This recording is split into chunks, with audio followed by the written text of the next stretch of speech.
Now let's have a look at the LTE technology basics. This slide provides an overview of LTE key parameters. First of all, the frequency range for LTE. So LTE can be operated in the FDD and TDD bands of UMTS.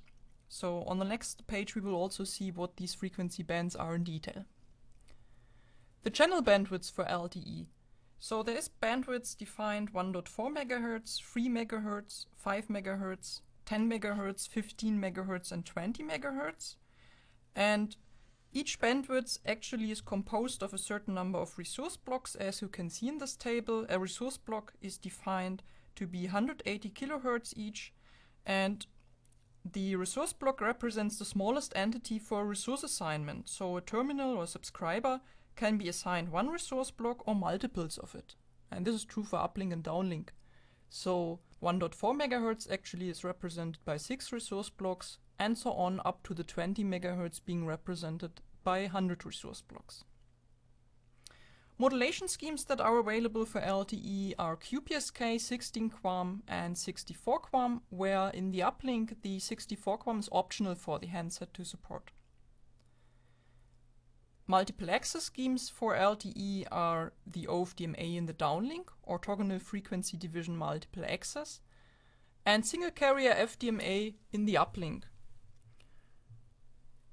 LTE supports the MIMO technology. Actually, MIMO, multiple input, multiple output antenna technology, is very essential for LTE in order to support the high data rate and throughput requirements.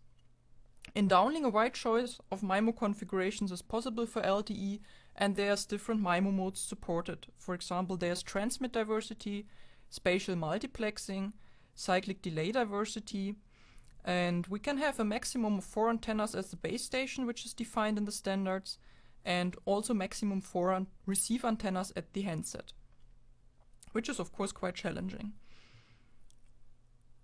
In the uplink, a multi-user collaborative MIMO is supported, so several users can share the same resource block assignment. We will see a detailed introduction to the MIMO at a later part. LTE peak data rates in downlink, we can achieve 150 megabit per second with a 2x2 MIMO configuration, which would actually be represented by UE category 4. And we can even achieve 300 megabit per second peak data rate in downlink with a UE category 5, which would stand for the 4x4 MIMO setup. Both values are true for 20 MHz operation. In uplink, 75 megabit per second peak data rate in 20 MHz operation are possible. So please note, the peak data rates are really more theoretical values.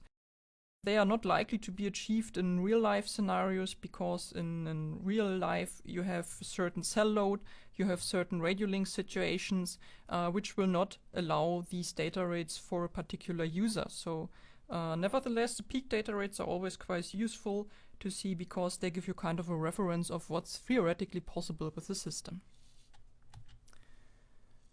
So this table shows the LTE frequency bands that are specified. The table is actually taken from 3GPP specifications as of March 2009, and they are showing the specified bands for LTE operation.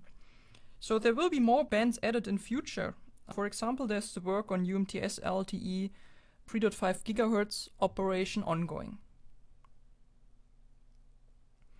So as you can see in the table, the bands 1 up to 17 are defined for FDD operation, and the bands 33 up to 40 are defined for TDD operation. There's some prioritization already defined, so there's a certain prioritization for bands 1, which is the existing UMTS band, band 3, band 7, which is the 2.6 GHz band, and band 13 in the 700 MHz arena. For TDD, band 38 and band 40 have a certain prioritization for real network deployment and for the first commercial deployments. But in principle, LTE can be operated in all these frequency bands. So now let's have a closer look into the OFDMA multiple access scheme and the downlink frame structure for LTE. So what is OFDM? In an OFDM system, the available bandwidth is subdivided into multiple subcarriers. And each of these subcarriers can be independently modulated. So typically, you have several hundred subcarriers in a certain bandwidth, and they have a constant spacing of some kilohertz. The figure shows an example for the 5 MHz bandwidth, and you see the subcarriers. But of course, you can easily scale the OFDM principle also to higher bandwidths. Like in LTE, you have up to 20 MHz bandwidth. So compare the OFDM transmission with a single carrier transmission, for example for wideband CDMA. Since the multiple subcarriers in OFDM are transmitting in parallel, each one can transmit with a lower symbol rate, thus improving robustness of the technology for mobile propagation conditions. This picture shows the OFDM signal generation chain. So the modulated data symbols, which are going to be transmitted, are first parallelized, and then they are used as input bins to an IFFT operation. IFFT stands for inverse fast Fourier transform operation, which is taking place on the transmitter side in an OFDM system. This operation produces OFDM symbols. So actually we have a conversion from the frequency to the time domain here, and the OFDM symbols are then transmitted in the time domain of an OFDM signal. To each OFDM symbol, a cyclic prefix is appended as a guard interval to protect from inter-symbol interference. So this also means that with a longer cyclic prefix, radio channels with a larger delay spread can be addressed. So for example, larger cell, you would expect a larger delay spread, and therefore a configuration with a longer cyclic prefix would be helpful. On the receiver side in OFDM, you would expect an FFT operation to receive the symbols again and to convert again in the frequency domain. Now, what is the difference between OFDM and OFDMA? We have seen both terms already. So in OFDM, the users are allocated in the time domain only. So in this picture, you see on the y-axis the frequency domain and on the x-axis the time domain. And you see that user 1 has been assigned the full bandwidth, user 2 as well, and user 3 as well, and they are only separated in the time. Compared to that, on the right-hand side in OFDMA, the users are allocated in time and frequency domain. So you see that user 1 is only using part of the available bandwidth, as well as user 2 and user 1, they can share the available bandwidth to a certain extent. So this is actually a very flexible scheme, therefore it is also used in LTE, because you can also, for example, exploit gains of frequency-dependent scheduling. So you could exploit the fact that user 1 has a more beneficial radio link quality in a certain bandwidth area of the available bandwidth.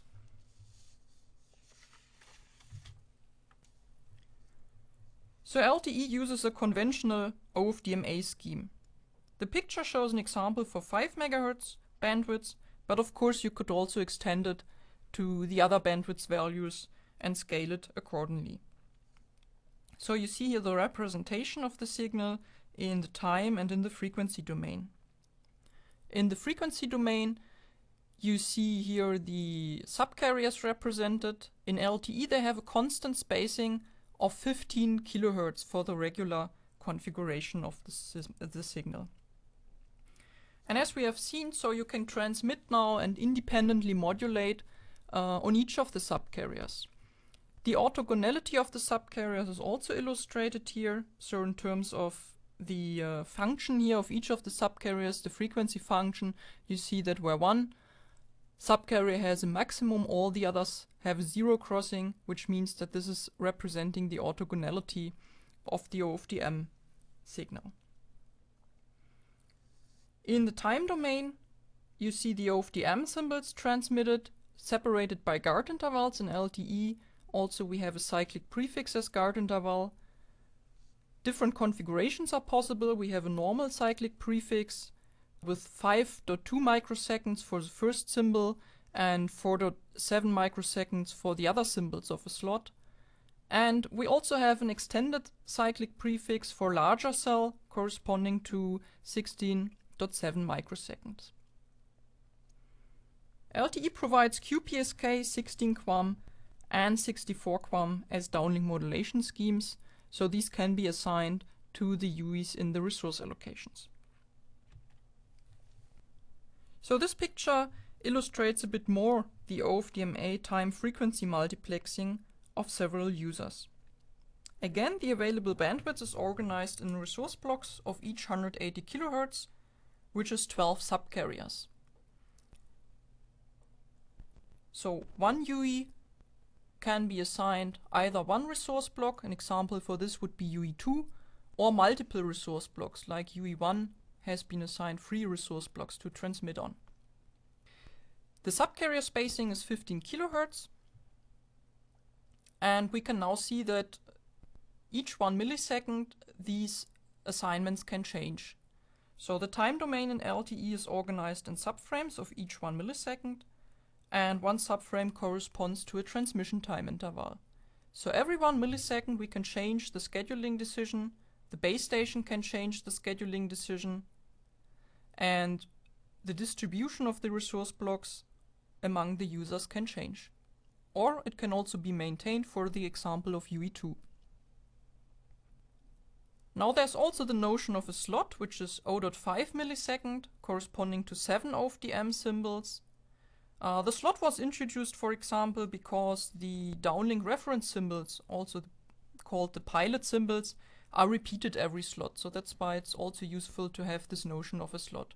But for the resource assignment, again, the transmission time interval of 1 millisecond or subframe is the important part, because this defines the scheduling interval. So note that each UE can transmit with another modulation scheme. So depending on the radio link quality for each UE, either a more robust scheme like QPSK or a more sensitive scheme like 64 QAM can be assigned.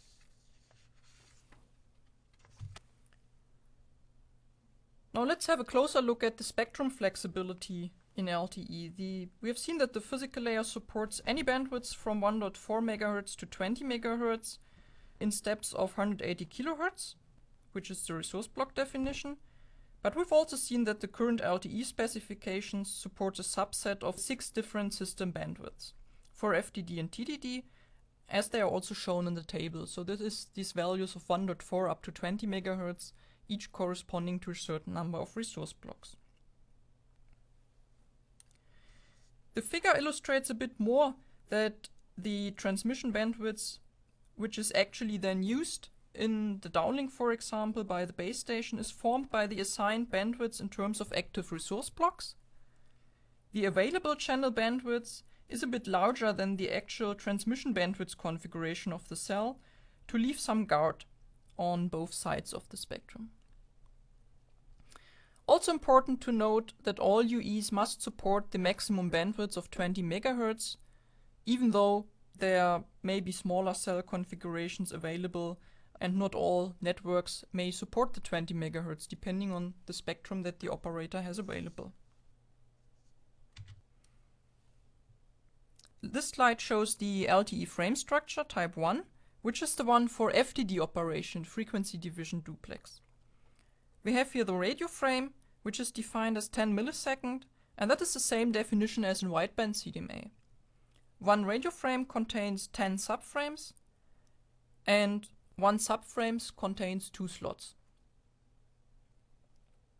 Now let's have a closer look to the subframe contents. So a subframe of 1 millisecond is illustrated here in this screenshot of a signal generator from Rode and Schwarz. And as you can see here, this is a real signal. The x-axis is showing the time domain. So we see here an extract of 1 millisecond or 14 OFDM symbols for the normal configuration.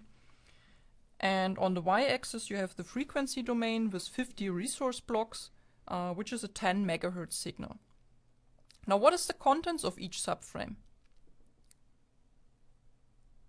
In the beginning of each subframe there are certain control channels located, layer 1, 2 downlink control channels. So they for example, carry information about the scheduling decisions for the different UEs in a cell.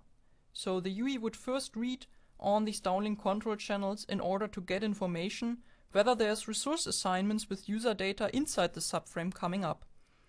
So the actual user data allocations are represented in green on this picture. And you can see in this example that actually 2 users would share the available 10 MHz bandwidth, which is really just an example. You can also see at certain allocations downlink reference signals. And you can also see in this special subframe, which is the first one in a radio frame, that there's also certain synchronization and broadcast channels. So we have here in the middle in blue the primary synchronization channel, the secondary synchronization channel, and the physical broadcast channel PBCH, which are carrying predefined information important during cell search, which will be explained by Andreas in more detail later.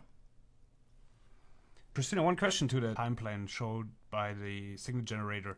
So what does it mean with the hashed area over the entire bandwidth? Can you explain that a little bit more in detail? Yeah, of course. So the downlink reference signals, which are indicated here by the hashed areas, they are actually not transmitted over the whole bandwidth, over the whole 10 MHz in this example, but it's just indicated here the symbols which are carrying the downlink reference signals at specific locations inside. So it's specific subcarriers inside the indicated symbols here. So it is just for simplifications that we have hashed here these areas. And accordingly, this picture shows the LTE frame structure type 2 for TDD, time division duplex. The radio frame structure is the same also for TDD, that's 10 millisecond, subdivided into 10 subframes of each 1 millisecond. And we have also the notion of a slot of 0.5 millisecond. But of course, since it's TDD, there's a significant difference here, because in TDD we have uplink and downlink separated in the time domain. So this needs to be somehow reflected in the subframe structure as well. So let's also have a closer look at the contents of a subframe. So the table shows the possible uplink downlink configuration. So we have actually 7 different uplink downlink configurations defined for TDD. And as you can see here, it's indicated for each of the subframes of a radio frame whether it's carrying a downlink, denoted by a D, an uplink, denoted by a U, or whether it's a special subframe, denoted by an S. And you can also see that there's configurations with a downlink to uplink switch point periodicity of 5 or 10 milliseconds to select from. So let's have a closer look at one example. Let's have a look at the uplink downlink configuration 0, which is also shown in the screenshot again. So we have represented in the screenshot the 10 subframes, and so the subframe 0 would be a downlink one according to the table. So this is a downlink signal, and the green part is actually showing that there's user data in downlink carried in there. And again, subframe 5 is carrying a downlink data again. Then we have special subframes in subframe 1 and 6. The special subframe is actually carrying a downlink pilot time slot, a DWPTS, an uplink pilot time slot, a UPPTS, and a guard period. Guard period for TDD operation to switch from downlink to uplink. So downlink and uplink pilot time slot are used for regular data transmission as well. But they are just shorter because this special subframe has a specific configuration. Now the gray subframes which are indicated here in the screenshot, they are representing the uplink transmission. They are available for uplink transmission in this specific uplink downlink configuration 0. Also for TDD you have certain layer 1 and 2 downlink control channels defined at the beginning of each subframe, and you have also certain primary, secondary synchronization signals and a physical broadcast channel defined. So far the downlink and the downlink frame structure. Now what about the uplink? In the uplink, as already mentioned by Christina, another transmission scheme is used, known as single carrier frequency division multiple access. What does this mean? First of all, we have seen that OFDM got advantages but also disadvantages. The major disadvantage of OFDM is the high peak to power average ratio, also known as crest factor.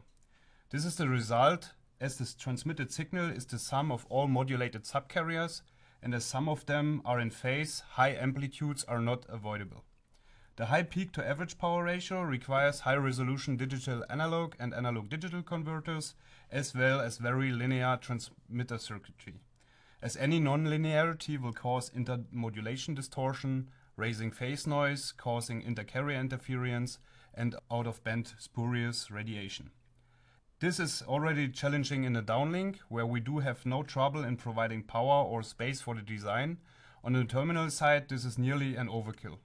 The goal for 3GPP was to select another transmission technique for the uplink that keeps the advantages of OFDM, which is multi-carrier transmission and therefore an efficient use of the available bandwidth, and combines this one with the advantage of a single carrier transmission, which is, compared to multi-carrier, the lower peak to average power ratio. As the name already emphasizes, this is achieved with single carrier FDMA. Now, how a single carrier FDMA signal is generated from a high level perspective. First of all, there's another block in the signal processing chain. A discrete Fourier transform is performed on the data symbols after serial parallel conversion, which transfers them from the time into the frequency domain. Afterwards, there is subcarrier mapping as in OFDM and an IFFT to transfer the signal from the frequency domain into the time domain. After the parallel serial conversion, the cyclic prefix is inserted. The last two blocks are the same as for OFDM, so there's no difference to the downlink signal generation chain. The DFT precoding is the essential difference between downlink and uplink. So what does DFT do? Well, first of all, it is a mathematical operation, but compared to OFDM in a downlink, where each subcarrier carries just one specific modulation symbol, the DFT takes the symbol and spread this one over the available subcarrier. In that matter, each subcarrier carries a portion of superposed symbols, therefore single carrier FDMA is also referred to as DFT spread OFDM. So this picture visualizes the things we just learned very well. When we compare classical OFDM used in the downlink and single carrier FDMA or DFT spread OFDM used for the uplink, then we can say that in OFDM each subcarrier carries only information related to one specific symbol. This is indicated by the color used for the subcarriers, as you can see on the left-hand side of the graph. In single carrier FDMA, each subcarrier contains now information of all transmitted symbols. You can see on the right-hand side in the graph that each of the different subcarriers carries now a little bit red, green, blue, orange, and so on. With this means with performing a DFT precoding, we shift around the problem of high amplitudes due to subcarriers in phase. Now the question that comes up is how the subcarrier mapping is realized in the uplink. There are two possibilities, each coming with one advantage. First, we do have localized mapping. In localized mode, the modulation symbols are assigned to adjacent subcarriers as shown in the graph. As shown, this would give us the advantage of multi-user scheduling gain in the frequency domain. For localized subcarrier mapping, single carrier FDMA is named as localized FDMA. The other mode, user distributed subcarrier mapping. In that matter, single carrier FDMA is referred to as interleaved FDMA. In this mode, the modulation symbols are equally spaced over the entire bandwidth. The advantage of this mode based on the robust transmission of control channels and the support of high mobility of the terminal. Now the question is which of the two modes is realized within LTE, and the decision was that the localized modes fits better to the overall system requirements. Further, both modes are impacting the peak to average power ratio differently. Again, the goal of introducing single carrier FDMA in the uplink was to lower the peak to average power ratio, enabling an efficient power amplifier design for the device.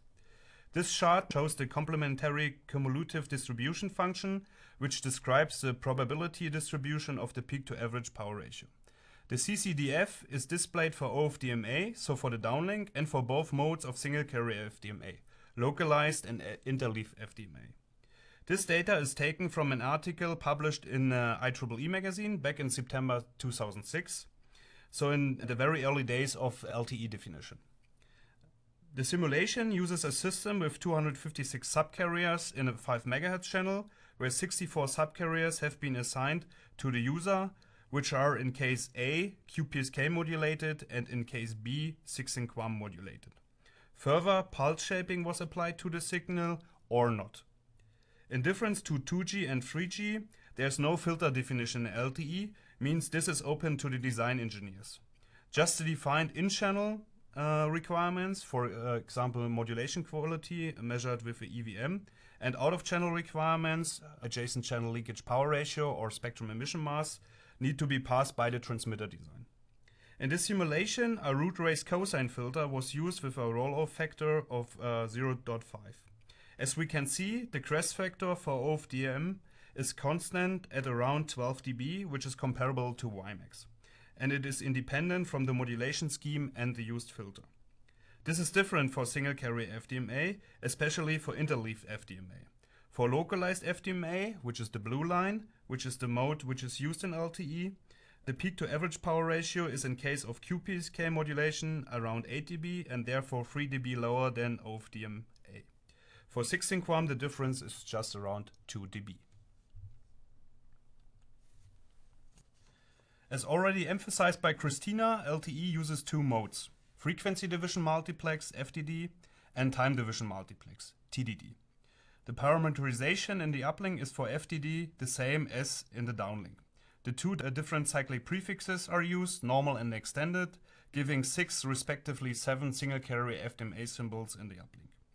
For TD-LTE, the usage of the uplink depends on the selected uplink-downlink configuration, where each configuration offers a different number of subframes assigned for uplink transmission. But the parameterization of those subframes is of course equal to FDD mode and depends on the selected cyclic prefix. So now let's have a look at the network and protocol architecture for LTE. When it comes to the network architecture of LTE, you will often hear the abbreviation SAE, which stands for System Architecture Evolution, and which indicates that also the overall system architecture for LTE was evolved, including the core network functionalities. The left figure on the slide shows the new network entities. The base stations, the so-called E-node Bs or ENBs, are directly connected to the core via the S1 interface. There is no radio network controller anymore as in wideband CDMA, so we have a very lean network architecture in LTE or SAE.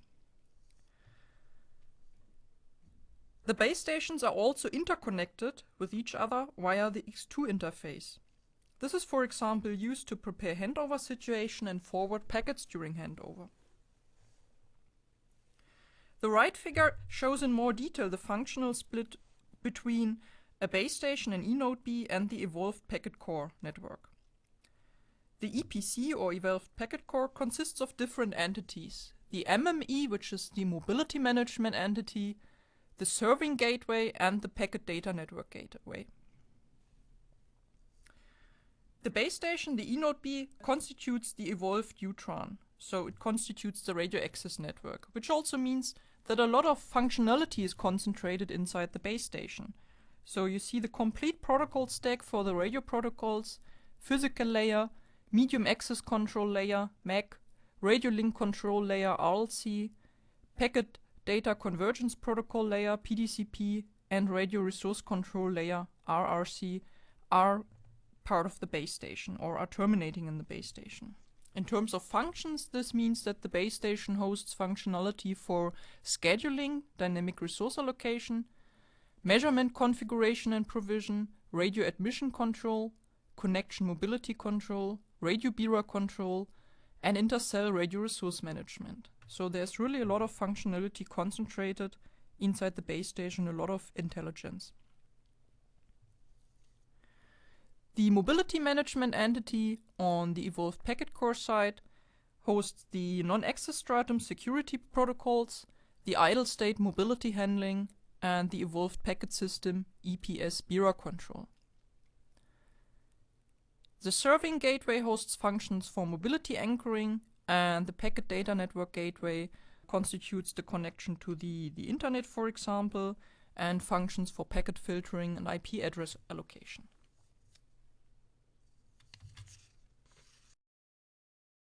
This picture shows the protocol stack of the user plane over the air interface between the UE and the base station side.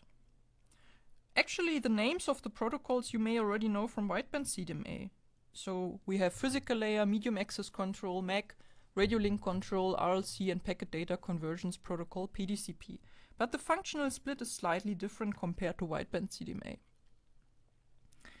The MAC is responsible for mapping between the logical and the transport channels, where the logical channels are defined between MAC and RLC, and the transport channels are defined between MAC and physical layer. MAC is also responsible for multiplexing and demultiplexing of data streams, for reporting scheduling information, and very important for the hybrid ARQ, automatic repeat request retransmission protocol, so for processing acknowledgements and negative acknowledgements received on the physical layer, and for deciding about retransmissions, for example. MAC is also doing priority handling and transport format selection, so in the base station all the scheduling is concentrated in the MAC layer. The RLC can be operated in acknowledged mode, unacknowledged mode, or transparent mode, so there's also an ARQ, automatic repeat request retransmission protocol, defined in RLC, resegmentation, segmentation, and concatenation, in sequence delivery, and so on. These are functions hosted in the radio link control. PDCP is doing header compression for IP packets, robust header compression. The ROC protocol is used there. So this is used, for example, to compress large IP packet headers and to improve the efficiency of transmission. Very importantly, there's a different functional split here compared to wideband CDMA. The security functions, ciphering and integrity protection, ciphering for user and control plane, integrity protection for the control plane, are hosted in PDCP as well. On the control plane side, the protocol stack is listed here. So again, you see the protocols between UE and base station over the air interface, as well as between UE and mobility management entity, which are the non-access stratum protocols. So you also have for the control plane, physical layer, MAC, RLC, and PDCP. And on top, on the layer 3, you have the radio resource control for the control plane, which hosts significant functionality. For example, broadcast of system information, initiating paging over the air interface, setting up the connections on RRC level, radio BIRA control, so controlling all the radio BIRA functionality over the air interface, releasing and establishing bearers, mobility functions like handover decisions, and UE measurement control, configuring measurement tasks for the UE and evaluating reports coming from the UE. On the non-access stratum level, we find the bearer management for the evolved packet system, EPS bearers, authentication procedures, mobility handling on paging origination and idle state, which is called ECM idle here. ECM stands for EPS connection management, and also security functions on NAS level. Now this slide shows the mapping between the logical and the transport channels for the downlink and for the uplink, which is defined for LTE. The mapping actually takes place inside the MAC layer, medium access control. So you see here the logical channels listed. For the downlink, that's the paging control channel, which is mapped onto the transport channel, the PCH, the paging channel. We have a broadcast control channel that can be mapped on broadcast channel or downlink shared channel.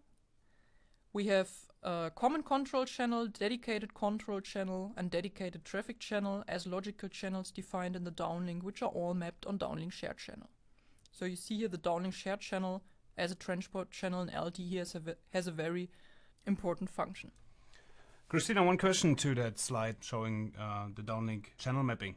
You just explained that the broadcast control channel can be either mapped to the broadcast channel or to the downlink shared channel. How that can be understood? Yeah, sure. So the broadcast control channel actually can consist of different or can carry different types of information. The master information block is actually mapped on the broadcast channel, which is then mapped onto the physical broadcast channel. And the other types of system information are actually mapped onto the downlink shared channel. On the uplink side, we also have the picture here. So that's showing that common control channel, dedicated control channel, and dedicated traffic channel as logical channels are mapped onto uplink shared channel. And there's also a random access channel defined as an uplink transport channel. Now, these pictures are also illustrating that the protocol architecture for LTE was significantly simplified. And this especially becomes very visible when you compare to wideband CDMA HSPA and the logical and transport channels that are defined there and the mapping in between. So you see in LTE there was a reduction in channels that were defined to simplify the handling and to simplify the structure of the protocol architecture. Now, these tables show the LTE UE categories, terminal categories for downlink and uplink that are specified for LTE. The upper table is for downlink. 5 UE categories are defined in downlink, and they, for example, differ in the maximum number of bits, downlink shared channel transport block bits, that can be received in a 1 millisecond transmission time interval. That's the leftmost column here. So this column and these values also determine the actual peak downlink data rates that can be supported by a certain UE category. For example, if a UE of category 4 is able to receive around 150,000 bits in 1 millisecond TTI, this translates into a 150 megabit per second peak data rate. Another interesting criteria of the UE categories is the MIMO capability, the multi-antenna capability. All terminals in LTE mandatorily have 2 receive antennas, at least. But the first category, the UE category 1, does not support transmission on multiple layers. So it does not support a real spatial multiplexing, a real dual stream transmission. This is only possible from UE category 2 onwards, so categories 2 to 4 support a 2x2 MIMO setup with dual stream transmission, enabling the higher data rates in LTE. Category 5 even supports a 4x4 MIMO setup because these UEs of category 5 would have 4 receive antennas, and they can then of course also support corresponding data rates of up to 300 megabit per second. Again, these are theoretical values which you would not see in a real system, because in a real system you have to consider cell load and radio link situation, which would in reality reduce the data rates that can be seen by a certain UE. The lower table shows the uplink UE categories. Again, there's 5 of it, and again they differ in terms of the maximum number of uplink shared channel transport bits that can be received within a 1 millisecond transmission time interval. And the highest category here supports 75,000 bits, corresponding to 75 megabit per second peak uplink data rate. The reason for this is that 64 QAM modulation scheme is optional for the terminals in the uplink, so only the category 5 supports 64 QAM and can therefore support this high data rate value. Christina, one question to the UE categories. Do we know on which categories the wireless industry is working on? So means which type of UEs we will see when LTE is commercially rolled out? Yeah, of course. So for the downlink side, of course, 4 receive antennas at the terminal is very ambitious. So we won't see that in the near future. But having 2 antennas at the terminal and supporting the true MIMO spatial multiplexing, that's definitely coming. So we will probably see UE category 4 in downlink definitely coming. Also for the uplink, the highest category is probably quite ambitious, supporting the 64 QAM. So we will see the other categories initially.